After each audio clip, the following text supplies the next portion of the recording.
Hello, magandang umaga, tanghali, hapon at gabi sa inyong lahat kung sa mang panig ng mundo kayo naroroon. Ako nga palang muli si Lerma Novales Sarmiento, ang writer at author ng aklat na to na pinamagatang Life in Three Parts. Sa araw na to ang topic ko ay patungkol kina Vice Ganda at Ayon Perez. Bakit di mo dapat iduluhin at tularan ang katulad ni na Vice Ganda at Ayon Perez? Gusto kong ibahagi sa inyong katotohanan sa mga aral ni Kristo na sinabi ni Kristo na sagradong tahanan ng Diyos ang katawan nating mga tao. At tayong mga tao ay hindi nabubuhay dahil sa tinapay lamang. Ang katawan nating mga tao ay templo ng Espiritu Santo. At ang Espiritu Santo ay nananahan sa katawan nating mga tao, hayang siyang amang espiritual ng ating kaluluwa, na siyang nagbibigay ng buhay sa ating mga tao. Ang ating kaluluwa ay espiritu na siyang tinanggap natin sa Espiritu Santo. Ang siyang buhay na ating tinanggap na dapat nating ingatan at pahalagahan sapagkat ang ating kaluluwa ang siyang babalik sa Espiritu ng Espiritu Santo, sa Espiritu ng Diyos, para humarap sa paghukom base sa ating mga gawa at pananampalataya. At sa banal na kasulatan, ipinagbabawal ng Diyos ang pumatol ka sa kapwa mo lalaki o kapwa mo babae, sapagkat kasuklam-suklam yun at wala yung kapatawaran sa Espiritu Santo na nananahan sa katawan ng tao. Ang mga tao na hindi nila kinikilala ang Espiritu Santo sa kanilang katawan, na siyang kanilang Diyos, na siyang amang espiritual ng kanilang kaluluwa, na siyang nagbibigay ng buhay sa kanilang sarili, ay mga antikristo na hindi naging kaisa ni Kristo, na sumasampalataya, nagpupuri, at umiibig sa Espiritu Santo ng higit sa lahat. Hindi nila kinikilala ang Espiritu Santo sa puso nila, na siyang kanilang Diyos na nagbibigay ng buhay sa sarili nila. Honestly, ang kataasan at kayabangan ni Vice Ganda at ni Ayon Perez at ng lahat ng mga bakla at tomboy, sa oras na bawiin na ng Espiritu Santo ang kaluluwa sa kanilang katawan, mamamatay sila kung kaya magwawakas ang kanilang kataasan at kayabangan sa Espiritu Santo. At sa oras na bumalik na ang kaluluwa nila sa Espiritu, sa Diyos Ama, para humarap sa paghuhukom, ang kanilang kaluluwa ay hindi maliligtas sapagkat hindi sila patatawarin ng Espiritu Santo. Ang Espiritu Santo ang nag-iisang Diyos, na siyang banal na Ama na nagsugo kay Kristo para ipakilala ni Kristo ng Espiritu Santo lang ang nag-iisang Diyos Ama na dapat nating purihin, sambahin at ibigin ng higit sa lahat, sapagkat templo ng Espiritu Santo ang ating katawan at ang Espiritu Santo na nasa ating katawan ang siyang buhay, liwanag at katotohanan na siyang pinagmula ni Kristo. Si Kristo ay ang Mesiya ng Espiritu Santo para hikayatin ang mga tao na magsisi, tumalikod sa paggawa ng masama at kilalanin ng Espiritu Santo sa kanilang katawan na siyang kanilang Diyos Ama na nagbibigay ng buhay sa sarili nila. Ang mga katulad ni na Vice Ganda at Ayon Perez, honestly, ay mga immoral na lumalapastangan sa Espiritu Santo. Hindi nila pinanatiling sagradong tahanan ng Diyos ang kanilang katawan dahil nga mga hayok at uhaw sila sa tawag ng kamunduhan at kalaswaan. Binababoy nila ang sagradong tahanan ng Espiritu Santo dahil sa kalaswaan. Honestly, kapag binawi na ng Espiritu Santo ang kaluluwa sa katawan ni Vice Ganda at ni Ayon Perez, mamamatay sila. hindi lang isang beses kundi 2 beses. Mamamatay ang kanilang katawan, gayon din ang kanilang kaluluwa, gawa ng kasalanan na ginawa nila sa Espiritu Santo na nananahan sa kanilang katawan. Dahil hindi nila inibig ang Espiritu Santo sa kanilang katawan na siyang kanilang Diyos. Si Vice Ganda ay ang puso niyan ay sa halimaw, sa demonyong si Satanas. Doon siya nagpupuri kay Satanas na lumalapastangan sa Espiritu Santo. Kaya mas pinili ni Vice Ganda ang mamuhay sa kasinungalingan at pagkukunwari. Ang lalaki na pumapatol sa kapwa niya lalaki ay mga anak ni Satanas na lumalapastangan sa Espiritu Santo. Narito na tayo sa huling panahon. Ang mga tao na hindi nagpupuri, hindi sumasampalataya sa Espiritu Santo, na siyang kanilang amang espiritual, na may gawa ng kanilang katawan at kaluluwa, ay hindi patatawarin ng Espiritu Santo kung kaya ang kanilang kaluluwa ay sa impyerno mapupunta. Kaya kung ikaw ay nilikha ng Espiritu Santo na sa kaanyuan ng babae, manatili kang babae. At panatilihin mong sagradong tahanan ng Espiritu Santo ang katawan mo.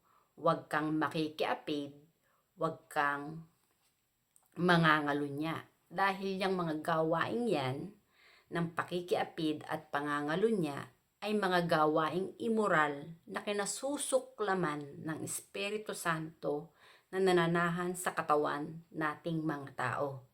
Ang Espiritu Santo lang ang nag-iisang amang espiritual at Diyos na nagbibigay ng buhay sa ating mga tao. Ay ang siyang Alpha at Omega, ang simula at katapusan. Ang buhay nating mga tao dito sa mundo ay may simula at katapusan sapagkat ang Espiritu Santo ang nagbibigay ng buhay sa ating mga tao. Ay hindi nananatili ng forever sa katawan nating mga tao. Ang ating katawan ay pansamantala lamang tahanan ng ating kaluluwa, na siya ring tahanan ng Espiritu Santo. Ang Espiritu Santo, hindi yan mananahan sa katawan natin ng ating mga tao ng forever. Gayon din ang ating kaluluwa. Hindi yan mananahan ng forever o magpasawalang hanggan sa ating katawan. Dahil ang katawan, nagmula yan sa alabok, na muling babalik sa alabok kapag umalis na ang Espiritu ng Panginoon. Ang Espiritu ng Panginoon ang siyang nagbibigay ng buhay sa ating mga tao.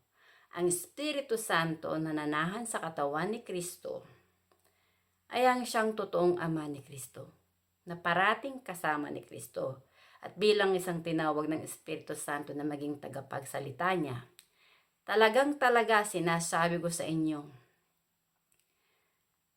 ang mga gawaing immoral na bumababoy sa sagradong tahanan ng Espiritu Santo, walang puwang sa langit. Dahil hindi sila patatawarin ng Espiritu Santo. At ang kanilang kaluluwa ay hindi kikilalanin ng Espiritu Santo na anak ng Diyos. Dahil naging kaisa sila ng demonyong si Satanas na lumalapastangan sa Espiritu Santo. Ang mga katulad ni Vice Ganda at Ayon Perez, honestly, bilang na ang mga araw nila. Sa oras na binawi na ng Espiritu Santo ang buhay sa kanilang katawan, mamamatay sila at yung kataasan at kayabangan nila sa Espiritu Santo ay magwawakas. Yung kanilang kasikatan, yung kanilang pera, hindi sila kayang iligtas niyan. Dahil ang Espiritu Santo ang may gawa ng kanilang katawan at kaluluwa.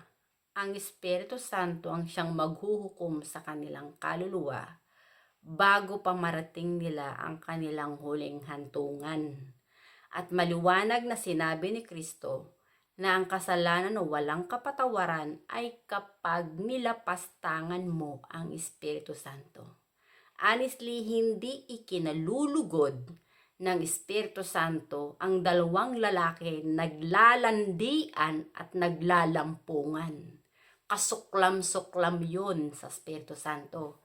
Honestly, yung patungkol sa mga LGBT, nasasaad dito sa aklat na to. At itong aklat na to ay kalat na sa buong mundo. Maraming nilaloob ang aklat na to na magpapatotoo na si Kristo ay Diyos at anak ng Diyos. Ang Espiritu Santo na lumukob kay Birheng Maria ay ang siyang totoong ama ni Kristo, na siyang nagsugo kay Kristo para maging tagapagsalita si Kristo ng Espiritu Santo, para ipakilala ni Kristo ng Espiritu Santo lang ang nag-iisang Diyos Ama na may gawa ng katawan at kaluluwa nating mga tao. Dahil templo ng Espiritu Santo ang katawan nating mga tao. Sinabi ni Kristo, honor God with your body. Maraming mga bakla at mga tomboy na hindi nila ino-honor ang Espiritu Santo sa katawan nila na kanilang Diyos Ama na nagbibigay ng buhay sa sarili nila, sapagkat mas inibig nila ang kanilang sarili kaysa sa Espiritu Santo na siyang kanilang Diyos na nagbibigay ng buhay sa sarili nila. Honestly, walang puwang sa langit ang kaluluwa ng mga bakla at tomboy dahil hindi sila naging kaisa ni Kristo na nagpupuri, sumasampalataya at umiibig sa Espiritu Santo ng higit sa lahat. Hindi nila kinilala ang Espiritu Santo sa kanilang katawan na siyang kanilang Diyos, bagkos ay nagmataas at nagmayabang sila. Tingin nila sa sarili nila, yung kanilang katawan ay pag-aari nila.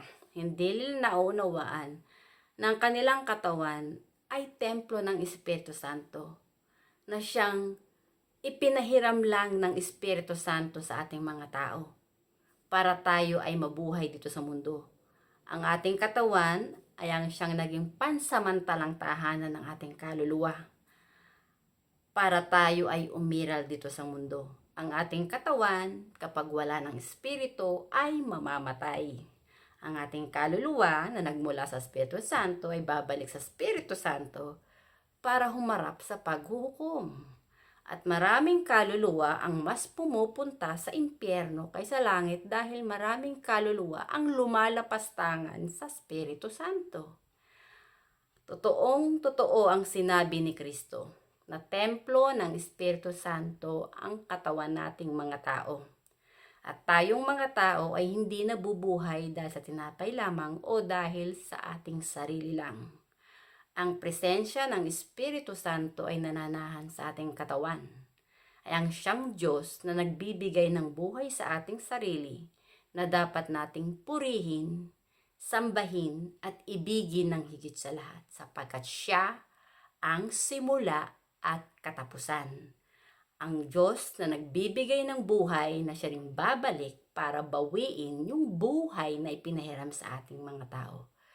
At kapag lumisan na ang tao dito sa mundo, kung hindi niya kinilala ang Espiritu Santo sa katawan niya, na kanyang Diyos Ama, at hindi niya pinanatiling sagradong tahanan ng Espiritu Santo ang kanyang katawan, sa oras na humarap na ang kaluluwa niya sa paghuhukom,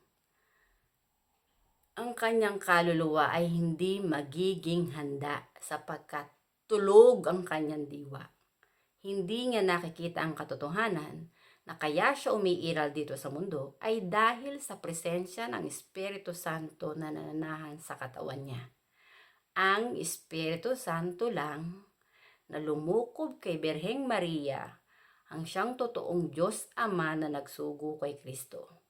Kung kaya sinabi ni Kristo na hindi lahat ng tumatawag sa Diyos ay maliligtas, sapagkat hindi lahat ng tumatawag sa Diyos ay nagpupuri at sumasampalataya sa Espiritu Santo. Maraming mga tao ang binababoy nila ang sagradong tahanan ng Espiritu Santo dahil sa kamunduhan at kalaswaan. Narito na tayo sa huling panahon. Kailangan na ng tao na magsisi at magbalik loob sa Espiritu Santo kung gusto nila na ang kanilang kaluluwa ay maligtas na huwag mapunta sa impyerno. Si Kristo ay ang buktong na anak ng Espiritu Santo. Ang Ama ni Kristo ay ang banal na Espiritu na lumukob kay Birheng Maria. Si Kristo ay Espiritu na nagkatawang tao lamang sa katawan ni Birheng Maria para maging daan, buhay, liwanag at katotohanan para yung mga kaluluwa ng mga tao dito sa mundo ay muling ipanganak sa Espiritu at maging kaisa ni Kristo na nagpupuri, sumasampalataya at umiibig sa Espiritu Santo ng higit sa lahat. Ang mga tao na lumalapastangan sa Espiritu Santo ay walang puwang sa langit. Tayong mga tao, hiram lang natin ang buhay natin sa Espiritu Santo. Sa oras na umalis na tayo dito sa mundo, ang kaluluwa natin, babalik yun sa Espiritu. At ang Espiritu Santo ang siyang maghuhukom, hindi si Kristo. Si Kristo ay bugtong na anak ng Espiritu Santo, hindi si Kristo nakahihigit sa kanyang Ama. At walang sino mang tao dito sa mundo ang makapanlilin lang sa Espiritu Santo dahil templo ng Espiritu Santo ang ating katawan. Kilala ng Espiritu Santo kung sino yung naging kaisa ni Kristo na nagpupuri sa Espiritu Santo. Na ang Espiritu Santo ang kanilang kinikilala na banal na Ama. Honestly, yung mga bulaang propeta dito, hindi nila itinuturo ang Espiritu Santo ang siyang totoong nag-iisang banal na Ama na may gawa ng katawan at kaluluwa nating mga tao. Kasi maraming mga bulaang propeta dito, ginagamit nilang pangalan ng Diyos sa kasinungalingan. Hindi nila hinihikayat ang mga tao na maging kaisa ni Kristo na sumampalataya, magpuri at umibig sa Espiritu Santo, na kilalanin nila ang Espiritu Santo sa kanilang katawan. Dahil sila ay mga patay ang kanilang buhay espiritual. Ang kanilang kaluluwa ay hindi pa muling ipinanganak sa Espiritu, kung kaya hindi nila kinikilala ang Espiritu Santo ang siyang Ama ng kanilang espiritu. Kung kaya ang kanilang kaluluwa ay hindi nila alam kung saan nagmula at kung saan nanggaling. Dahil ang kanilang kaluluwa ay hindi ipinanganak sa Espiritu na naging kaisa ni Kristo, na nagpupuri, sumasampalataya at umiibig sa Espiritu Santo na nananahan sa katawan nila. Ang katawan ni Kristo ay templo ng Espiritu Santo. Ang karunungan at mga salita ni Kristo ay nagmula sa Espiritu Santo na nananahan sa katawan ni Kristo, kung kaya sinabi ni Kristo na templo ng Espiritu Santo ang katawan ng tao at ang tao ay hindi nabubuhay dahil sa tinapay lamang. Kung kaya sinabi ni Kristo na ang kasalanan na walang kapatawaran ay kapag nilapastangan mo ang Espiritu Santo. Kung kaya sinabi rin ni Kristo na hindi lahat ng tumatawag sa Diyos ay maliligtas, sapagkat walang sino mang tao dito sa mundo ang makapanlilin lang sa Espiritu Santo. Kilala ng Espiritu Santo ang bawat puso ng bawat tao. Alam ng Espiritu Santo kung sino yung bumababoy sa kanyang sagradong tahanan, na yung kanyang sagradong tahanan ay sinisira ng mga tao dahil sa tawag ng kamunduhan at kalasuan. Ang ating mundo ay puno na ng kasalanan, gawa ng maraming tao ang tumalikod sa Espiritu Santo at mas nagpuri sa demonyong si Satanas, na mas iniibig ang kanilang sarili at ang pera kaysa sa Espiritu Santo na nananahan sa kanilang katawan. Ang Espiritu Santo lang ang nag-iisang Diyos na dapat nating purihin, sambahin at ibigin ng higit sa lahat, sapagkat templo ng Espiritu Santo ang katawan nating mga tao. Maraming salamat sa inyong pakikinig. At nawa, tanggapin niyo ang katotohanan Sa mga aral ni Kristo na templo ng Espiritu Santo ang inyong katawan at panatilihin yung sagradong tahanan ng Diyos ang inyong katawan, na ang Espiritu Santo lang ang inyong sasambahin at pupurihin na siyang inyong amang espiritual na nagbibigay ng buhay sa sarili nyo. Para kung lumisan kayo dito sa mundo, ang inyong kaluluwa ay magpunta sa langit at makasama ni Kristo. Ang inyong kaluluwa, kapag inibig nyo ang Espiritu Santo, hindi yun mamamatay. Dahil walang power yung kasalanan sa mga kaluluwang nagpupuri sa Espiritu Santo. Ang kasalanan ay kamatayan. At dahil sa kasalanan, kung kaya ka mamamatay, ang iyong kaluluwa. At dahil sa kasalanan, kung kaya ang kaluluwa mo ay mapupunta sa impyerno. At dahil sa kasalanan, kung kaya ang kaluluwa mo ay hindi kikilalanin ng Espiritu Santo na anak niya, na kapatid ni Kristo sa Espiritu. Maraming salamat at hanggang sa muli. Bye! Thank you!